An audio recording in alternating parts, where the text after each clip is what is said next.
Bonjour bien-aimés et bienvenue à notre moment de courte exhortation de ce matin. Éternel notre Dieu, il y a d'abondantes joies, Seigneur, lorsque nous sommes dans ta maison et lorsque nous nous conservons dans ta maison. Seigneur, nous ne voulons pas quitter notre royaume, quoique vivant dans le monde, parce que c'est dans ta sphère de domination, dans ta sphère de couverture spirituelle dans laquelle nous sommes placés. C'est dans cette sphère-là que tout va s'écrier gloire, gloire, gloire et gloire. Merci pour la vie glorieuse que tu nous donnes. Merci pour ton amour, Seigneur Jésus-Christ. Merci pour le sacrifice de la croix. Merci pour la réconciliation avec le Père. Merci pour le salut. Merci pour la vie au-dessus de la montagne. Merci pour la lumière que nous sommes. La lumière du monde. Cher Saint-Esprit, viens encore nous éclairer ce matin. Et parle-nous encore ce matin. Au nom tout-puissant du Seigneur Jésus-Christ. Amen. Bien-aimés, ce matin, nous allons lire la Bible dans Jude. Nous allons lire Jude 17. Jude a un seul chapitre. Donc Jude 17. De 17, nous allons lire jusqu'à 21. De 17 jusqu'à 21. Mais c'est le verset 20 qui est l'objet de notre méditation ce matin. Et le thème de notre méditation, c'est « Édifions-nous nous-mêmes ». Édifions-nous nous-mêmes. Édifions-nous nous-mêmes. Jude 1, le verset 17.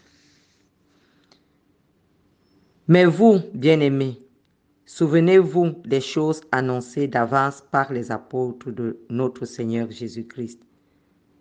Elles vous disaient qu'au dernier temps, il y aurait des moqueurs, marchant selon leur convoitise impie.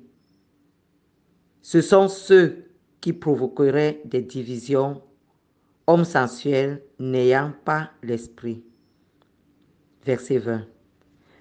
Pour vous, bien-aimés, vous édifiant vous-même sur votre très sainte foi et priant par le Saint-Esprit.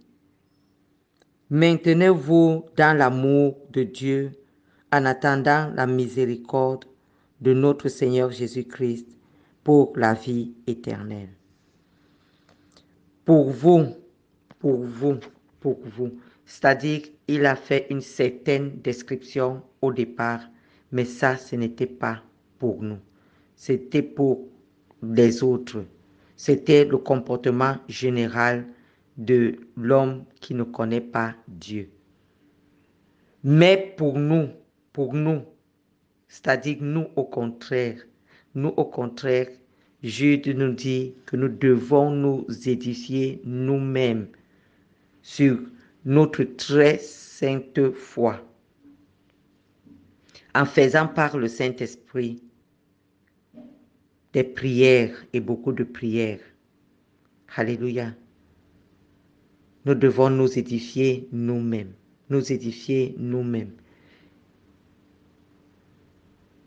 Qu'est-ce que Jude entend par nous édifier nous-mêmes? Jude est le frère du Seigneur Jésus-Christ, le frère de Jacques.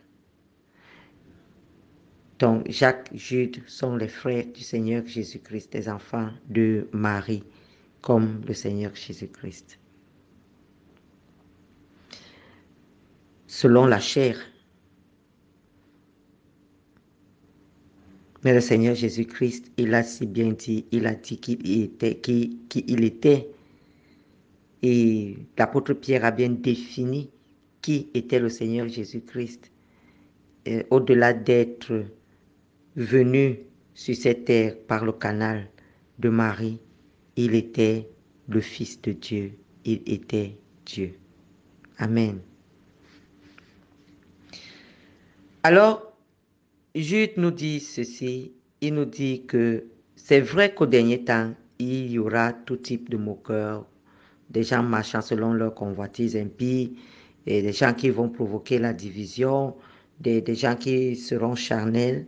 Mais pour nous, nous devons nous édifier. En tant que chrétiens, nous devons non seulement de défendre et de propager la foi, mais aussi de résister aux faux enseignements, et ce, des 4 façons suivantes que je vais nous énumérer. Premièrement, en fortifiant en nous, en fortifiant en nous-mêmes notre foi. La sainte foi est la révélation de Christ que les apôtres ont commencé par nous transmettre et que nos enseignants, nos leaders, nos pasteurs, nos prêtres continuent à nous transmettre. Donc, elle requiert une étude de la parole de Dieu et un effort déterminé de connaître la vérité. Et cette étude de la parole de Dieu, c'est ta responsabilité. C'est ta responsabilité d'écouter des bons enseignements, des enseignements qui te parlent du Seigneur Jésus-Christ. Mais aussi, c'est ta responsabilité de méditer la parole, d'étudier, la méditer.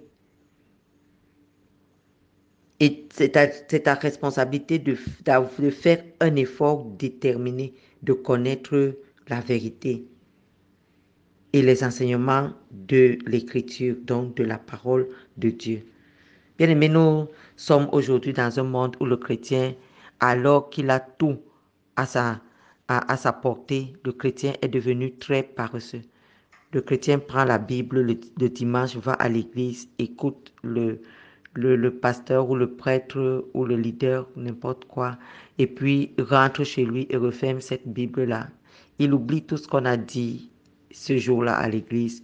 La Bible parle de toi. Le Seigneur Jésus a dit que tel il est, tel nous sommes. Donc lorsque tu vas à l'église, tu vas dans la perspective de ce dont on va parler à l'église, c'est ton mode d'emploi sur la terre.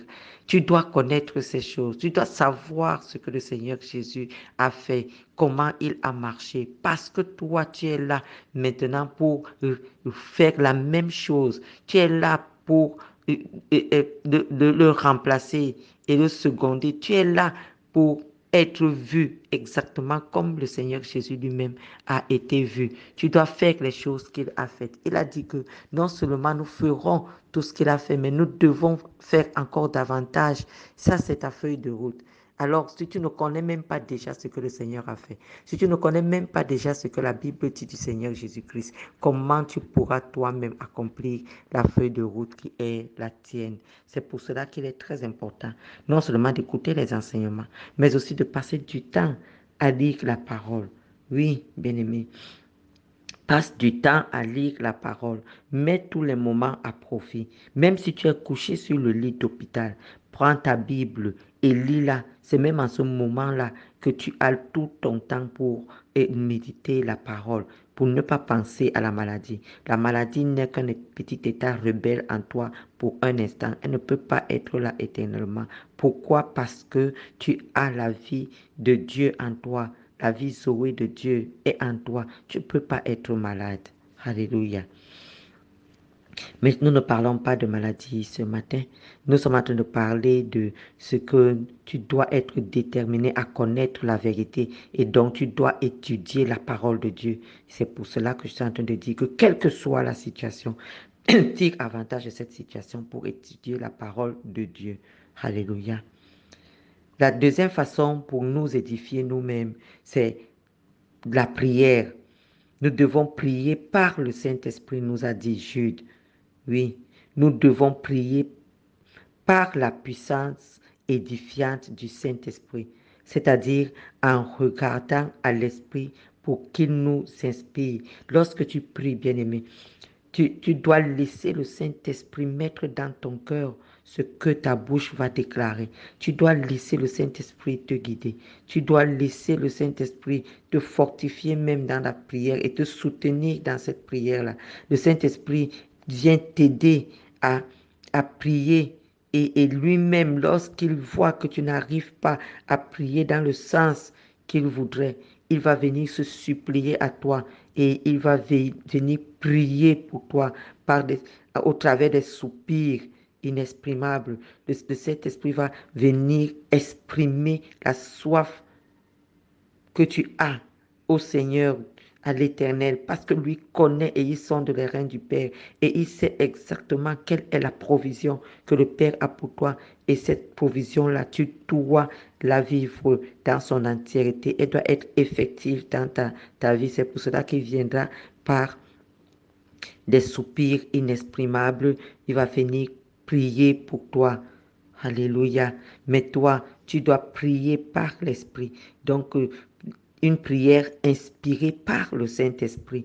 Cette prière-là peut être de manière intelligible, c'est-à-dire le Saint-Esprit te dépose des paroles dans le cœur, tu les répètes avec foi et tu sais très bien que ça, c'est l'Esprit qui me pousse à prier de cette manière-là.